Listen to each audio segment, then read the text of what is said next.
जय यीशु। प्रभु यीशु के सामर्थ्यवान नाम पर और एक बार आप सभी लोगों को फादर अभिवादन करते हैं। 79 दिन बाइबल तीर्थ यात्रा में पूरा हम कर रहे हैं। विधि विवरण ग्रंथ के अध्याय 4 और 5 को आज हम पढ़े हैं। साथ में स्तोत्र संज्ञा 37 और योहन के सुसमाचार के 11वां अध्याय। विधि विवरण ग्रंथ के 14 अध्याय मूसा के उस पहले भाषण के अंतिम भाग है। अध्याय 1 से 14 अध्याय तक हमने पहले देख चुके हैं। यह मूसा का पहला भाषण है, एक विदाई भाषण है। इसके अंत में विशेष रूप से आज्ञा पालन के लिए वो अपने लोगों से अनुरोध करते हैं। उन तमाम कार्यों को याद करते हुए जिन्हें प्रभु ने उनके जीवन में पूरा किए। इसलिए प्रभु के महान कार्यों की याद आज्ञा पालन के लिए हमें आमंत्रित करनी चाहिए। ये बातें बहुत ही सुंदर रीति से मूसा लोगों के लिए प्रकट करते हैं।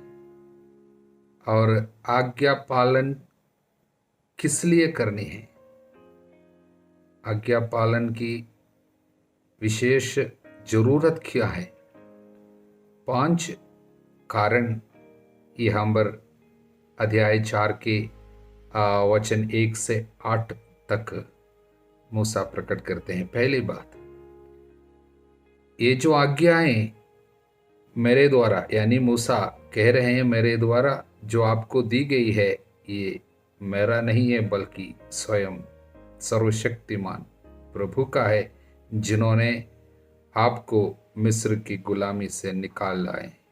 उनकी आज्ञा है, इसलिए आपको मानना होगा। पहली बात। दूसरी बात, ये आज्ञाओं का पालन करने से जीवन प्राप्त होता है, आज्ञा भंग से मृत्यु उत्पन्न होती है। और याद दिलाते हैं, आपको याद रखना होगा वहाँ पर आपके पूर्वजों ने बालफावर में प्रभु के साथ किस तरह विद्रोह किया, कहना तोड़ दिया, आज्ञा भंग किया, इसलिए कितने लोग नष्ट हो गए। और आप जीवित हैं क्योंकि आप प्रभु के प्रति ईमानदार रहे, आज्ञाओं के प्रति ईमानदार रहे, इसलिए आप जीवित हैं। इसलिए याद रखना, आज्ञा भंग से मृत्यु और ईमानदारी आज्ञा पालन से आपको जीवन। तीसरी बात, प्रतिज्ञात देश में प्रवेश करने हेतु और प्रतिज्ञात देश में जीवन बिताने हेतु और आपके साथ सब कुछ अच्छा बीते, उसके लिए आज्ञा पालन की जरूरत है। तीसरी बात। और चौथी बात यह है, यदि आप आज्ञाओं का पालन करेंगे तो लोगों के सामने, अन्य राष्ट्रों के सामने मैं आपको महान बनाऊंगा और वे आपके बारे में कहेंगे ये राष्ट्र के समान समझदार और बुद्धिमान और कोई राष्ट्र नहीं है। यानी समझदारी और बुद्धिमानी इस बात में है कि आप आज्ञा पालन करें। और अंतिम बात, मैंने जो आज्ञाएं दी है वो न्याय संगत है, वो न्यायपूर्ण है, इसलिए इन बातों का पालन करने से मैं तुझ पर प्रसन्न होऊंगा और जब जब तुम दुहाई दोगे मैं आपके निकट होऊंगा, आपकी प्रार्थना का उत्तर दूंगा। यानी प्रभु प्रसन्न हो जाते हैं आपके आज्ञा पालन से। इस तरह 5 बातें मूसा लोगों के सामने प्रकट करते हैं।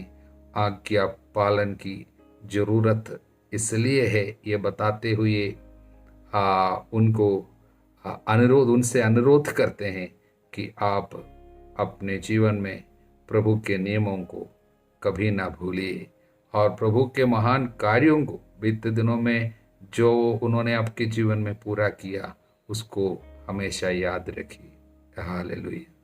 आज्ञा पालन के महत्व के बारे में सिखाते हुए एक शब्द के द्वारा इन तमाम बातों को वो अंत करते हैं।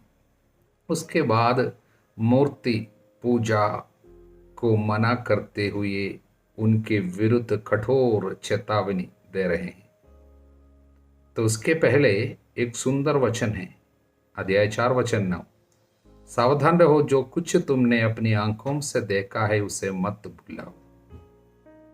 पिछले 40 साल आपके जीवन में प्रभु के महान कार्यों को, सामर्थ्यवान हाथ को, प्रभु के संरक्षण को, उसके प्यार को अपने आंखों के सामने देखा। आसमान से भोजन देते हुए, समय समय पर आपके लिए सब कुछ का प्रबंध करते हुए, चट्टान से पानी देते हुए, प्रभु के उस प्यार के प्रकटन को आपने आंखों के सामने देखा।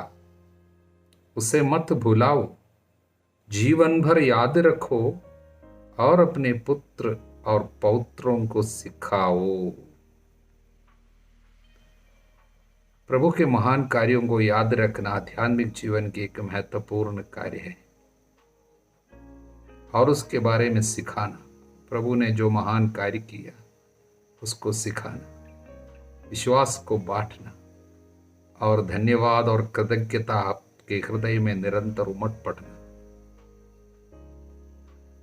इस संदेश को दिल पर ले लीजिए और अपने से पूछिए, मेरे साथ क्या हो रहा है?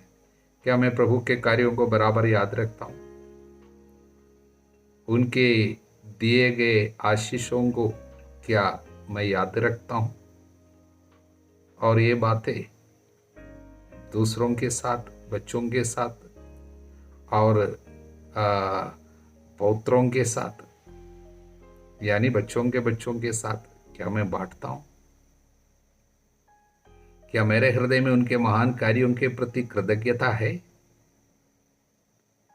क्या मैं निरंतर उसको धन्यवाद देता हूं? हालेलुया। और उसके बाद मूर्ति पूजा की मनाही है। बहुत सख्त रीति से मूर्ति पूजा को मना करते हुए कहते, जिस समय प्रभु ने होरेब पर्वत पर अग्नि के भीतर से तुम्हारे साथ बात की, तुमने कोई आकृति नहीं देखी, इसलिए सावधान रहो, अपने लिए किसी प्रकार की मूर्ति नहीं बनाओ, ना किसी पुरुष, ना किसी स्त्री, ना पृथ्वी पर के किसी पशु, ना आकाश में उड़ने वाली पंखधारी किसी पक्षी, ना पृथ्वी पर रेंगने वाले किसी जंतु, ना पृथ्वी पर के जलाशयों के किसी जीव जंतु की। यदि तुम आकाश की ओर अपनी आंखें उठाकर सूर्य, चंद्रमा, नक्षत्रों, आकाश मंडल के समस्त तारागण को देखो तो उनसे प्रभावित होकर ना तो उन्हें दंडवत करो, ना उनकी पूजा करो। हालेलुया। प्रभु ईश्वर ने उन्हें पृथ्वी पर की सब जातियों में बांट दिया है। प्रभु मिस्र के लोहे के भट्टे से तुम्हें इसलिए निकाल लाया कि तुम उसकी अपनी प्रजा हो, जैसे तुम आज हो। प्रियजनों, प्रभु ने मना किया है पृथ्वी के किसी भी प्रकार की आकृति को, मूर्ति को बनाना मना किया है, और उसकी आराधना करना वो भी मना किया। उसके पहले बनाना मना किया था। अब अनेक लोगों में, अनेक कैथोलिक लोगों में इसके विषय में एक शंका उत्पन्न होती है, क्योंकि अन्य मिशन के लोग या अन्य डिनोमिनेशन के क्रिश्चियन लोग कैथोलिक लोगों पर बहुत ही गंभीर आरोप लगाते हैं कि इन लोग मूर्ति बनाते हैं। प्रभु ने मना किया था। हालेलुया। प्रभु ने इनको मना करने का कारण मूसा अब प्रकट करते हैं। किस तरह प्रकट किया है? जब प्रभु ने होरेब पर्वत पर अग्नि के भीतर से तुम्हारे साथ बात की, तुमने कोई आकृति नहीं देखी, इसलिए कोई आकृति नहीं बनाना। हालेलुया। अगर आकृति बनाने के लिए अनुमति देते तो इन लोग क्या करते मालूम? इस्राएली लोग जल्दी उनकी आराधना शुरू करते। कारण 430 साल तक मिस्र देश में मिस्रियों के साथ रहे। मिस्रियों की विशेषता क्या थी? ऐसा कोई जीव जंतु नहीं थे जिनकी आराधना नहीं करते थे। वो जिनकी आराधना जिन ईश्वर की वे पूजा करते थे, उन ईश्वरों को सब जानवरों के, अलग अलग प्रकार के पक्षियों के, जानवरों के सब रूप रंग देता था और आराधना करता था। और जो ये मिस्रियों की संस्कृति को जानते हैं, Egyptian culture, it was a pagan culture, ये सांसारिक लोग थे जो बराबर मूर्ति पूजा करते थे। उनकी सबसे बड़ी विशेषता ये थी, केवल सूरज चांद सितारों की आराधना केवल नहीं करते थे, वो तो काफ़ी लोग क्या करते थे। पुराने जमाने के अनेक देश लोग, अनेक वंश के लोग सूरज चांद सितारों को सब पहले से आराधना करते थे। लेकिन ये मिस्र देश के लोगों ने सबसे पहले ये आराधना को सब इतना नीचा किया कि वे जानवरों के और कीड़ मकोड़ों के सब आराधना करना शुरू किया। इसलिए उनके साथ रह रहकर इस्राएलियों में भी इसका बहुत ज़्यादा प्रभाव था। बहुत जल्दी किसी भी चीज़ मिल जाने से आराधना करते। इसलिए तो हम लोग मूर्ति पूजा के लिए कितने जल्दी हम लोग देखते हैं, होरेब पर्वत पर यानी सिनाई पे प्रभु की आवाज़ सुने थे, और उसके बाद मूसा फिर से प्रभु से बातें करते हुए ऊपर रह गए और कुछ दिन रह गए। तब क्या हो गया, यहाँ पर मूर्ति पूजा शुरू हो गए थे, गोल्डन काफ की आराधना किया। आप जानते हैं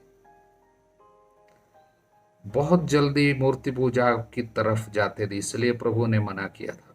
तो मूसा ने उसके लिए एक और कारण दिया, क्यों नहीं बनाना है। आराधना करनी एक बात, आराधना नहीं करनी, लेकिन बनाना भी नहीं है। उसके लिए क्या कारण दिया?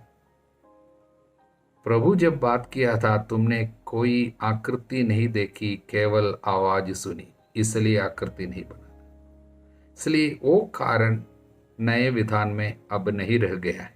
कारण क्या है? कारण हमने केवल आवाज नहीं सुनी, बल्कि आंखों के सामने देख के नए विधान में प्रभु यीशु हमको बताया, जिसने मुझको देखा है उसने पिता को देखा है। यूहन्ना के सुसमाचार के अध्याय 14 वचन 9, अध्याय 12 वचन 45, इसमें सब लिखे हैं। और इसलिए यूहन्ना क्या लिख रहे हैं पहला पत्र में, अध्याय पहला पत्र का अध्याय पहला अध्याय वचन 1 से 3 तक, जिसको हमने आंखों से देखा और जिनकी हमने आवाज अपने कानों से सुने, जिनको हम अपने हाथ से स्पर्श किए, उनके विषय में हम घोषणा कर रहे हैं। हालेलुया। इसलिए नए विधान में हम आंखों के सामने देखें। हालेलुया। इसलिए ट्रेंट में जब काउंसिल शुरू हुई है, ट्रेंट काउंसिल जो है हमारे संत पापा के अगुवाई में बिशप लोग सब मिलकर जब चर्चा की, उस समय इसके विषय में बहुत सुंदर शिक्षा दी गई है। और उसमें बताए गए, जब हम कुछ इमेज या आकृति रखते हैं, या कुछ पिक्चर हो या कुछ स्टैच्यू हो, उसको जब रखते हैं, हम उसके द्वारा केवल प्रभु की याद करते हैं, प्रभु के द्वारा दी गए वरदानों को हम याद करते हैं, न उस मूर्ति पे कुछ विशेष शक्ति की हम आराधना नहीं करते, न उस मूर्ति की हम आराधना करते हैं, न किसी पिक्चर की हम आराधना करते हैं, न उस मूर्ति की कुछ विशेष शक्ति है हम कभी विश्वास नहीं करते हैं, बल्कि वो मूर्ति या कोई इमेज या कोई पिक्चर जिसे हम रखते हैं, प्रार्थना के लिए हमारी मदद करते हैं, उनके द्वारा हमें केवल जिसकी वो प्रतिच्छाया है, जिसकी वो याद दिलाते हैं, उसकी ओर हमारे हृदय जाते हैं। हम कभी किसी मूर्ति की आराधना नहीं करते, बल्कि मूर्ति को बनाना यानी स्टैचू बनाना नए विधान में मना नहीं है। कारण पुराने विधान में मूर्ति नहीं बनाना है, वो नियम का कारण अब नए विधान में नहीं रह गया है। इसलिए मूर्ति बनाना पाप नहीं है, मूर्ति की आराधना करना, पूजा करना केवल पाप है। लेकिन मूर्ति केवल हमको याद दिलाते, प्रभु की याद दिलाते और प्रभु के महान कार्यों की याद दिलाते। संत लोगों के जब पिक्चर या मूर्ति जब रखते हैं, उनमें उन संत लोगों में प्रभु ने जो महान कार्य किया, संत लोग कोई भी अपनी महिमा नहीं किया है और अपनी शक्ति से संत नहीं बनी है। प्रभु की महिमा उन पर प्रकट हुई है, जैसे इसराइलियों में प्रभु की महिमा प्रकट हुई है और प्रभु ने कहा तुम आज्ञाकारी रहोगे, तुमको मैं महिमान्वित करूंगा लोगों के बीच में। यही कार्य संतों ने प्रभु के सभी कार्यों की आज्ञा पालन किया, प्रभु के वचनों पे चले, इसलिए प्रभु ने उनको महिमान्वित किया। इसलिए हम उनकी आराधना नहीं करते हैं, प्रभु ने उनमें जो महान कार्य किया उसकी हम याद करते हुए प्रभु की ओर हमारी सोच जाते हैं, हमारे हृदय प्रभु की ओर उठते हैं और हृदय में धन्यवाद प्रभु को जाते हैं। इसलिए सारे पिक्चर या मूर्ति केवल प्रभु की आराधना में हमारी मदद करते हैं, मूर्ति पूजा हम कभी करते नहीं हैं। हालेलुया। इस तरह अपने पहले भाषण को जब मूसा समाप्त करेंगे, 4 बातें हमारे दिल पे छप जाते। पहली बात, प्रभु के लोगों की विशिष्टता। किस लिए? क्योंकि आपने प्रभु के आवाज को अपनी आंखों से सुने और पर्वत पर, और पिछले 40 साल प्रभु के महान कार्यों को आंखों से देखे। इसलिए आप जानते हैं प्रभु आपसे क्या चाहते हैं। चुने हुए लोग हो आप, ये पहली बात। दूसरी बात, प्रभु की महानता। ऐसा कौन सा ईश्वर है जिन्होंने इस तरह का कार्य किया? दूसरे एक बलशाली देश से कुछ लोगों को, वहां पर गुलामी में रहने वाले लोग, हमारी कोई विशेषता बड़ी बातें नहीं थी, गुलामी में हम थे, उनको चुने और बाहर निकाले। किस तरह? अपना आतंक दिखाकर, विपत्तियों, चिन्हों, चमत्कारों, युद्धों के माध्यम से, अपने सामर्थ्य तथा बाहुबल द्वारा तुम लोगों को मिस्र देश से निकाल लिया। यह सब तुमने अपनी आंखों से देखा क्या? और कोई ऐसा ईश्वर है जिसने इस तरह किसी दूसरे राष्ट्रों में से अपना राष्ट्र चुना और लेके आया? वचन 34, प्रभु की महानता। और तीसरी बात, विधान की विशिष्टता। हमारे साथ उसने एक विधान निर्धारित किया है। वो विधान की विशेषता क्या है? वचन 37 पे लिखा है, 37, उसने तुम्हारे पूर्वजों को प्यार किया और उनके वंशजों को चुन लिया, इसलिए उसने अपना सामर्थ्य प्रकट किया, वह स्वयं तुम्हें साथ में लेके आया। प्यार, वो विधान की, वो कवनेंट की सबसे बड़ी बात जो है, प्रभु के आपको चुनने के पीछे एकमात्र कारण जो है, आपके प्रति प्रभु का प्यार है।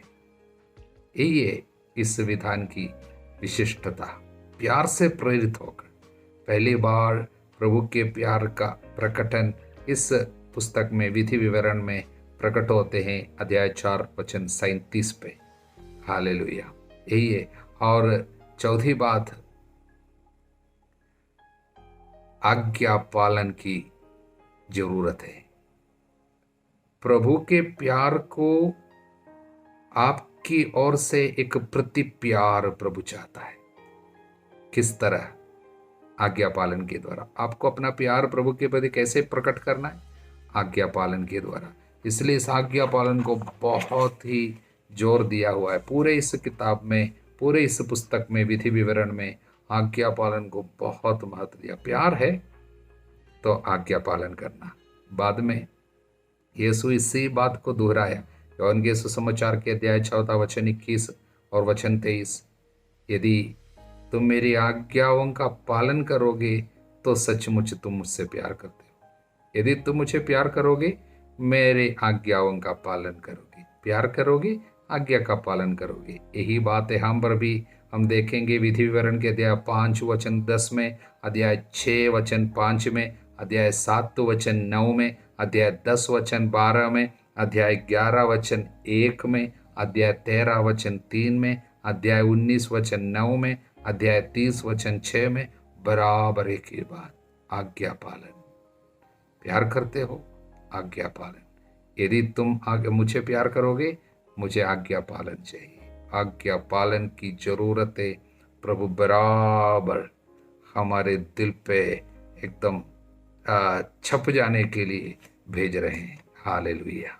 स्तोत्र संख्या 37। वास्तव में हम अभी विधि विवरण में जो भी बातें सुनी है उसी का ही विवरण है 37वां स्तोत्र में। धर्म और अधर्म का परिणाम, यानी उनके संहिता पर चलने से, उनके कहना मानकर चलने से आपके साथ क्या होगा, उनके कहने को टुकराने से यानी पाप की रास्ता अपनाने से क्या परिणाम होगा। प्रभु के संरक्षण की छत्र छाया में जब रहते हैं आपके साथ क्या होगा, और प्रभु के नियमों को तोड़कर अपनी मनमानी आचरण करेंगे, मूर्ति पूजा करेंगे, 10 आज्ञाएं तोड़ेंगे, तब आपके साथ क्या होगा। इसका पूरा विवरण है इस पूरे स्तोत्र में। हालेलुया। वचन कहता है 22, जिनको प्रभु आशीर्वाद देता है वे देश के अधिकारी होंगे। देश के अधिकारी, प्रतिज्ञात देश प्राप्त होगा। वचन 31, ईश्वर की संहिता उसके हृदय में घर कर गई है, उनके पैर कभी नहीं फिसलते हैं। वचन 29, प्रभु धर्मियों का उद्धार करता, संकट के समय उनकी रक्षा करेगा। वो उन्हें दुष्टों से छुड़ाता, उनका उद्धार करता, क्योंकि वे उसकी शरण आए हैं। लेकिन पापियों के बारे में क्या लिखे हैं, और उनके विषय में लिखा है दुष्टों का विनाश होगा। वचन 9, दुष्टों का विनाश होगा। वचन 10, थोड़े समय बाद दुष्ट नहीं रहेगा। और लिखा है वचन 14, दीनहीन लोगों को समाप्त करने, धर्मियों को मारने के लिए दुष्टों ने तलवार खींची, लेकिन उनकी तलवार उनका अपना हृदय भेदेगी। याद रखिए, जो कोई जिसके द्वारा पाप करता उसी के द्वारा यंत्रणा होती है। इसलिए प्रभु ने कहा तलवार अपने म्यान में रखो। जो तलवार उठाता है उनको क्या होगा, तलवार से ही समाप्त होगा, कटकर मर जाएगा। मत्ती के अध्याय 26 वचन 52 में प्रभु ने जो कहा। इसलिए पाप के लिए जो चीज आप इस्तेमाल करता वो आपके लिए विपत्ति का कारण बन जाएंगे। प्रज्ञा ग्रंथ के अध्याय 11 वचन 16। इसलिए ये अध्याय में यानी ये स्तोत्र में 37वां स्तोत्र में पाप के द्वारा आने वाली विपत्ति और धार्मिकता के द्वारा आने वाले आशीर्वाद ये पूरा लिखा गया है। इसमें सबसे सुंदर एक वचन, जिन्होंने शायद फादर के साधनाओं में भाग लिए है वो कभी नहीं भूलेगा ये वचन को। फादर बराबर याद करते हैं, याद दिलाते रहते हैं, क्योंकि ये वचन अगर आप मुझे पूछेंगे पूरे स्तोत्र में कौन सा वचन आपको सबसे प्रिय है, पूरे स्तोत्र 150 स्तोत्र है, 150 स्तोत्रों में कौन सा वचन आपको सबसे प्रिय है, यदि आप पूछेंगे फादर क्या उत्तर देगा, 37वां स्तोत्र के वचन 4, यदि तुम प्रभु में अपना आनंद पाओगे तो वो तुम्हारा मनोरथ पूरा करेगा। यदि तुम प्रभु में अपना आनंद पाओगे वो तुम्हारा मनोरथ पूरा करेगा। इसका मतलब क्या है, प्रभु में आनंद मनाने की आपको एक प्रशिक्षण मिलेगी, आपको एक क्षमता होगी प्रभु में हमेशा खुश रहने का। बाकी सब कुछ प्रभु आपके लिए करता जाएगा। बीते सालों में, कई सालों में फादर अपने जीवन में अनुभव किया। मैं हमेशा कोशिश करता हूँ प्रसन्न रहने का जितना हो सके। इसका मतलब ये नहीं है कि आपको तकलीफ नहीं होगी, बीमारी नहीं होगी। जब फादर ये बोलते हैं तब भी हम बीमार हैं। बीमारी बराबर पीछा करेगा, लेकिन हम अपने आनंद को नष्ट होने नहीं देगा। इसका मतलब ये नहीं कि कोई आपका विरोध नहीं करेगा, बराबर काफी लोग विरोध करते हैं, अपने लोगों से विरोध होगा, लेकिन विरोध आने दो, विरोध हमारा होने दो, लेकिन हम अपने आनंद को छीनने नहीं देगा। कोई भी हमारे विरुद्ध कुछ बोलने से हम अपने आनंद को उनको छीनने के लिए नहीं देगा, क्योंकि हम अपने आनंद कहाँ से पाते हैं? प्रभु से। स्तोत्र 104 वचन 34, प्रभु ही मेरे आनंद का स्रोत है। जब प्रभु हमारे आनंद का स्रोत है तो हम क्या पाएंगे मालूम? अंतरतम में जितने हम मनोरथ रखते हैं प्रभु पूरा करता जाएगा। लोग क्या बोलते हैं? लोग बोलते हैं पहले मेरे को चंगाई मिलने दो तो मैं खुश रहूंगा। ऐसा नहीं है, पहले प्रभु में खुशी पाओ तब चंगाई मिलेगी। कुछ लोग बोलता है मैं काफ़ी साल से प्रार्थना करता हूँ मेरे पापा के लिए, या जीवन साथी के लिए, या मेरे भैया के लिए, वो नशा छूट जाए। मेरी प्रार्थना अभी तक नहीं सुना। अगर मेरी प्रार्थना सुन लिया होता तो मैं खुश होता। नहीं है, पहले आप प्रभु में खुश रहना सीखना, तब जाके आपकी प्रार्थना का उत्तर होगा। ये बातें कई लोगों को नहीं पता। आध्यात्मिक जीवन का रहस्य आनंद है। यदि आप प्रभु पे आनंद मनाना सीखेंगे, ये आनंद कहाँ से मिलेगा आपको मालूम? प्रभु से मिलेगा। लेकिन प्रभु कैसे आनंद देगा? वचन के द्वारा। इसलिए हम यीशु के मुंह से बराबर सुनते हैं। उदाहरण मत योहन के अध्याय 15 वचन 11, मैंने यह सब तुमको इसलिए बताया कि तुम मेरे आनंद के भागी बनो, तुम्हारा आनंद पूर्ण हो। मैंने वचन इसलिए दिया कि तुम मेरे आनंद के भागी बनो। इसलिए पवित्र वचन, उसकी संहिता, ईश्वर की वचन, उसको हम सुनते हैं। जितना ज़्यादा दिल पे जितना ज़्यादा लगाएंगे उतना ज़्यादा हमारा आनंद बढ़ेंगे। जितना ज़्यादा हमारा आनंद बढ़ेंगे उतना ज़्यादा हमारी प्रार्थना की सुनवाई होगी, मनोरथ पूरा होगा। इसलिए ये वचन याद रखिए, कभी नहीं भूलना। यदि तुम प्रभु में अपना आनंद पाओगे और तुम्हारा मनोरथ पूरा होगा। आपका मनोरथ पूरा क्यों नहीं होता है? प्रभु में आनंद मनाने की क्षमता कम है। बहुत जल्दी निराश हो जाते हो, बहुत जल्दी उदास हो जाते हो। कोई कुछ बोलता है आप बहुत जल्दी चिंतित हो जाते हो। इसलिए वचन कहता है अपना जीवन प्रभु पे अर्पित करो, चिंता सब छोड़ दो, गुस्सा करना छोड़ दो, अपना जीवन अर्पित करो, प्रभु में आनंद मनाओ, बाकी सब कुछ आसान है। इसलिए ये स्तोत्र की सबसे बड़ी विशेषता, दाऊद अपने हृदय को खोल कर दिखाता है। दाऊद के हृदय की विशेषता कि हमेशा प्रसन्न रहता है। इतना तकलीफ, इतना दुख, इतनी परेशानी, हमेशा प्रसन्न रहता है। प्रसन्न रहने से स्तुति करेगा, क्योंकि स्तुति प्रसन्नता का प्रकटन है। स्तुति प्रसन्नता का प्रकटन है। हालेलुया। इसलिए प्रियजन, हम प्रभु में आनंद मनाएंगे, जिससे हमारे हृदय के मनोरथ को प्रभु पूरा करेंगे। हालेलुया। योहन के सुसमाचार के आज 11वां अध्याय है। वहाँ पर लाजरुस को फिर से पुनर्जीवित करते हुए हम पाते हैं। लाजरुस के बहने क्या बोले? प्रभु आप यहाँ होते तो हमारा भाई नहीं मरता। और उन्होंने प्रभु के पास, जब वे बीमार थे, प्रभु के पास क्या संदेश भेजे थे? प्रभु आप जिसे प्यार करते हैं वो बीमार है। इतना केवल बोले, आप जिसे प्यार करते हैं वो बीमार है। आपको क्या करना है यह सब नहीं बताया। आप जिसे प्यार करते हैं उससे वो बीमार है। लेकिन प्रभु तब नहीं आया, कई दिन बाद आए और उसके बाद उनको जीवन में लाए। इसके पीछे बहुत सुंदर संदेश है, लेकिन अब समय की कमी के कारण हम इस पे नहीं जाते हैं। लेकिन मैं आपको वायदा करता हूँ, और एक बार हम योहन के सुसमाचार में आएंगे। योहन के सुसमाचार अन्य सुसमाचारों से कुछ हटकर है, और इसलिए योहन के सुसमाचार की विशेषता क्या है उसको, और हर एक अध्याय पे छिपे हुए खजानों को हम लोग खोज निकालेंगे। कब? हम दूसरे बार जब योहन के सुसमाचार में आएंगे तब, फादर वायदा करते हैं।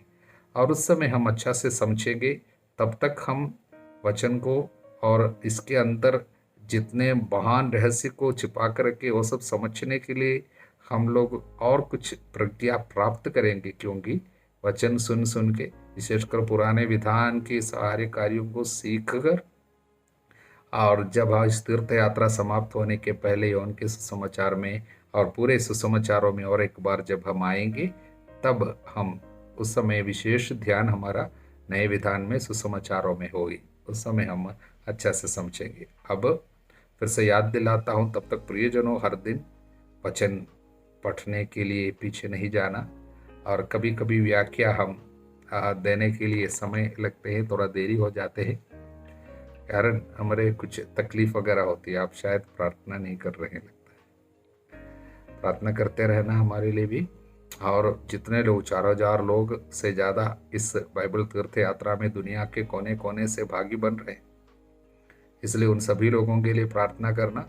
और आप जितने निवेदनों को लिख कर रखते हैं उसको बाइबल में लिख कर रखना, और वचन पढ़ने में लापरवाही नहीं करना, सबसे बड़ी बात है। भले ही सुनने के लिए, व्याख्या सुनने के लिए आपको समय ना मिले, कोई बात नहीं, बाद में भी सुन सकता, लेकिन वचन, यदि आपने प्रभु के साथ एक फैसला ली है, अगर उसको पूरा करना, इस कार्य को पूरा कीजिए और देखिए प्रभु किस तरह हमारा आदर नहीं करेंगे।